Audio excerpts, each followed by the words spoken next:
What's going on, guys? Welcome back to Loveshack, and today we've got a deck profile video for you. So this is the second variant of my Lunalight Shaddoll deck profile. When we first came back, started doing videos a little over a month ago. It was the first one I posted, and since then we've had a new ban list as well as some changes. Master Rule change coming up in a few months, so I think the deck will have another variation once that time comes.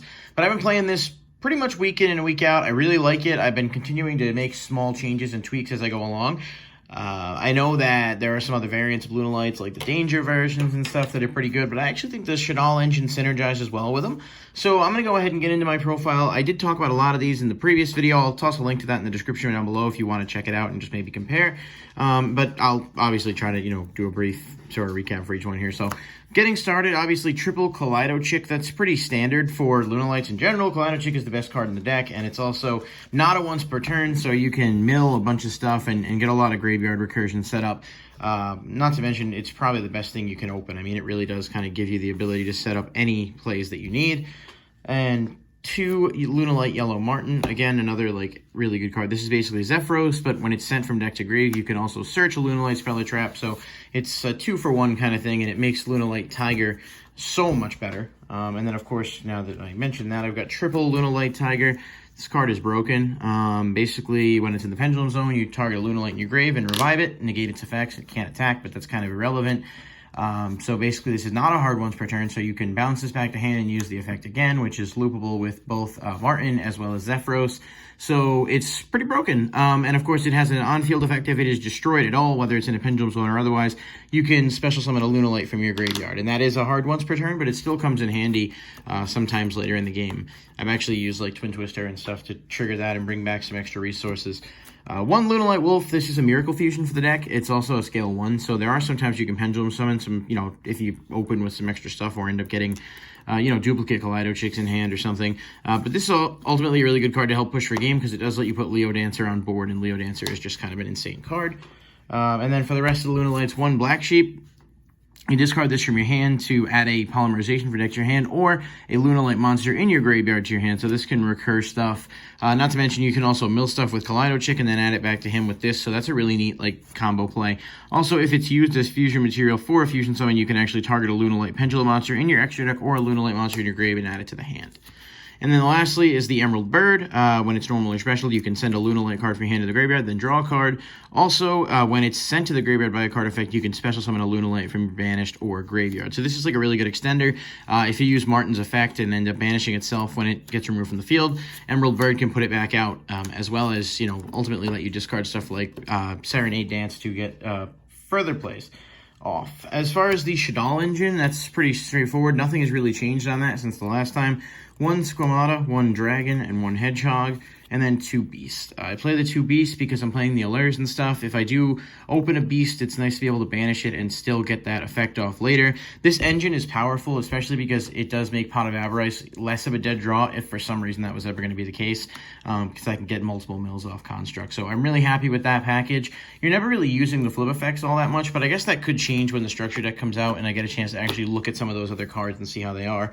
And then for the one-ups, I've got one Dark Grepher and one Armageddon Knight. These are pretty standard in anything where you're playing, graveyard-oriented decks relying on Darks.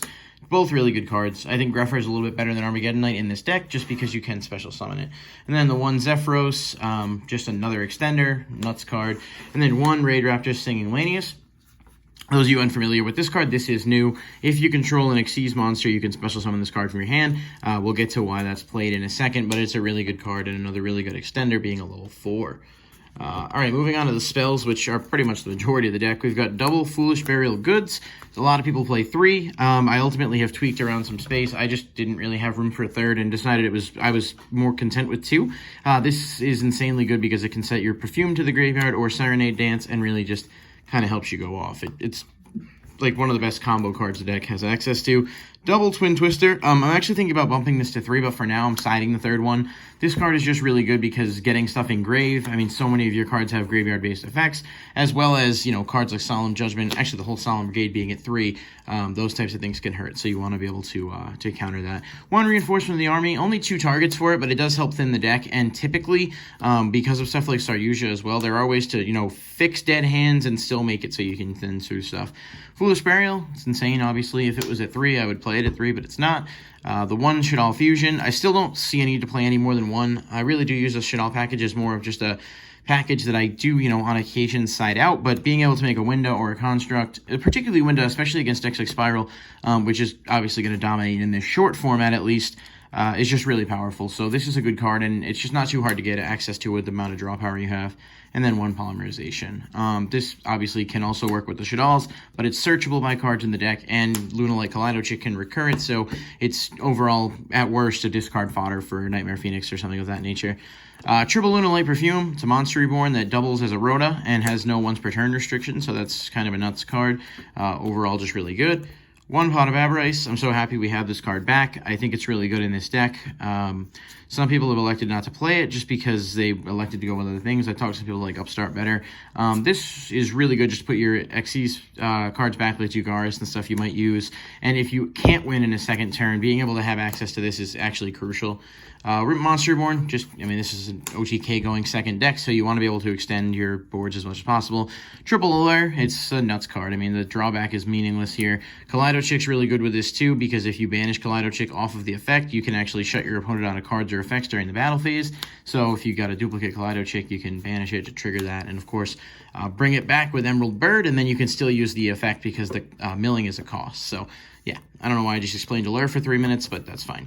And then the last spells, Triple Tanky. Again, just a nuts card. It searches almost your entire deck, gets you Kaleido Chick, and ultimately we want to open Kaleido Chick in any capacity possible. So a game in which you can open Kaleido Chick and your opponent doesn't have, that immediate Ash to stop it, does really put you in a powerful position to kind of press for game. And lastly is the one Serenade Dance. This has an effect on field, I'm told, but I've never used it. Probably never will.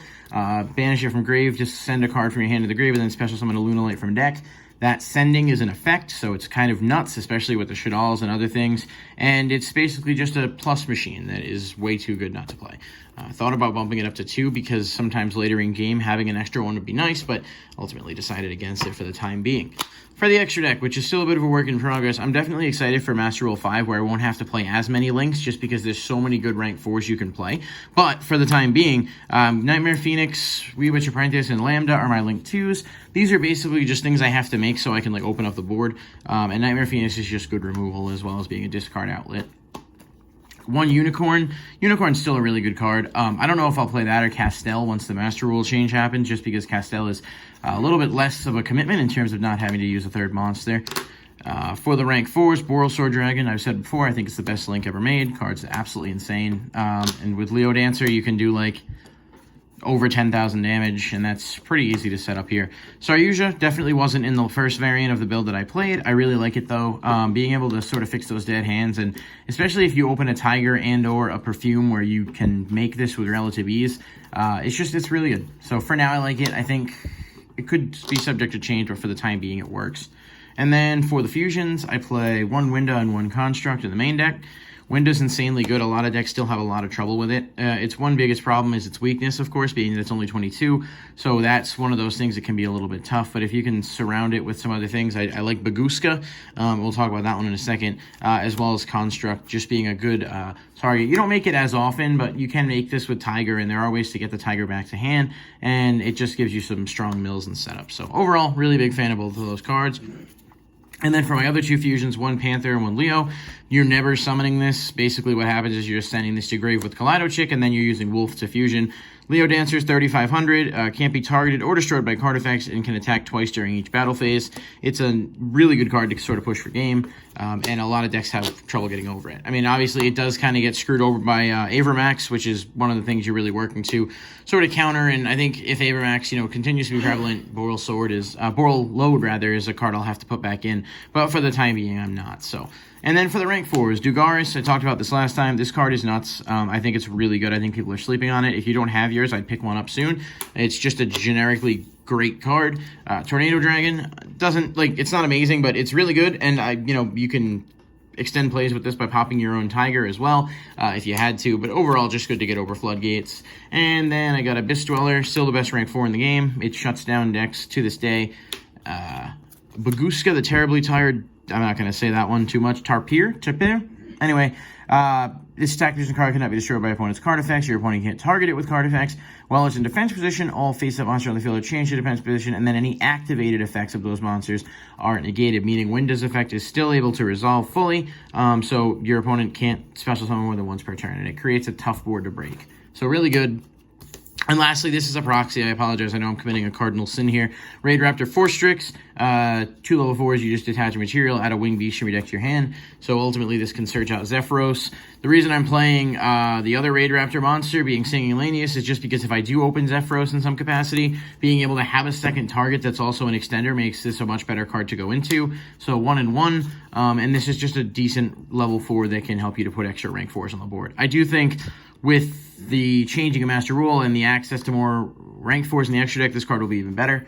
But yeah, so that's the build, main deck plus extra. I don't have a side deck complete right now. I completely scrapped it after they hit Reboot and Pankratops and stuff, so in a future video we'll talk about it a little bit more. But hopefully you guys did enjoy. If you did, please like and comment for more content. I'll have a new video next Sunday as always, and if there's anything else you guys want to see, whether that's openings or profiles or anything, feel free to drop it below. But until next time, thank you guys for watching. See you.